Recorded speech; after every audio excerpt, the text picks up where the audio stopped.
Charting the LifeCourse framework is something for me more than just something professional that I developed. I am a sibling of a brother with a developmental disability, and so I've taken my experience in my personal life, my work in the disability field, and my work as a researcher to really think about what are the key principles that drive the work that we do, and to really make sure that it's centered around students or people with disabilities or really anybody.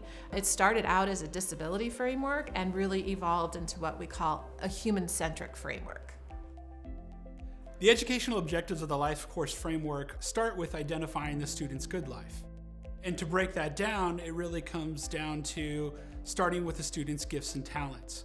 What skills or assets do they already bring to their educational experience? Who are the people involved in that student's lives that might support them along the way? And maybe even what is the type of technology that could be used to support a student in ways that we aren't doing already? The framework is really just another way to take a student-centered approach and help students leverage their gifts and talents to have the best educational experience in the classroom that they can have. I started using the Charting the LifeCourse tools in 2018. One of the tools or the concept that has been useful in planning my educational journey is the holistic framework, because I want to work with people with disabilities. To get jobs, you have to think about the whole person. So using that framework with the clients I work with, help them vision what type of jobs they can get and how it might affect the relationship. The advice that I would give to students who will want to use the LifeCourse framework to plan their educational journey is not to be afraid to use it. It helped me get through my class, so that extra step will help you get to your good life in your education. So Charting the LifeCourse is about really giving voice to the student.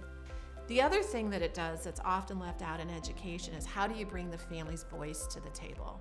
And how do you do it in a way that you are collectively supporting the student, recognizing the voice of the family, and recognizing the needs of the educators that are in that day-to-day building to support that student.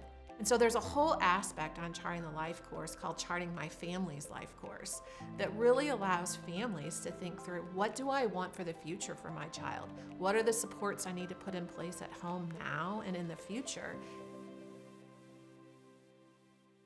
My 16-year-old Peyton was diagnosed with Down syndrome and multiple heart conditions as well, and several other health conditions. A lot of times when you have a kid with a disability, you forget to ask kind of what they want to be and what their dreams are, because you're so focused on helping them get through the day and making up those deficits. And one thing that Charting the LifeCourse really did for me was it made me stop and have a conversation.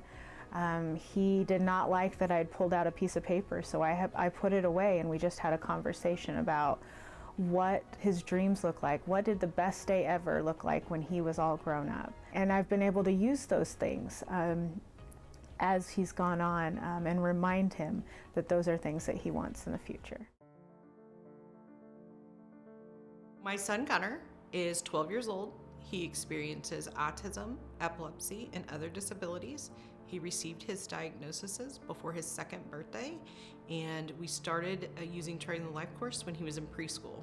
I think Charting the LifeCourse has impacted my family dynamics in a large way. It has helped us to take what we've learned through family workshops and best practice in our training, and it's helped us to communicate that to all of our supporters. My mom, my sister, our other siblings, and cousins, they all really understand these concepts of dignity of risk. They really understand the life experiences and how important these things are. So it's really helped people to understand sometimes why I advocate, why he advocates, and it really helps us to really get on the same page around a shared vision.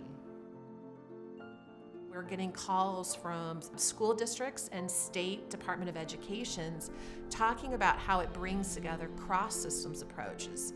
So the voc rehab systems, the adult service systems, the education systems, the early childhood systems are all talking about how do we integrate and utilize this to change our culture and our practices. And so there's really not any system it's not touching right now.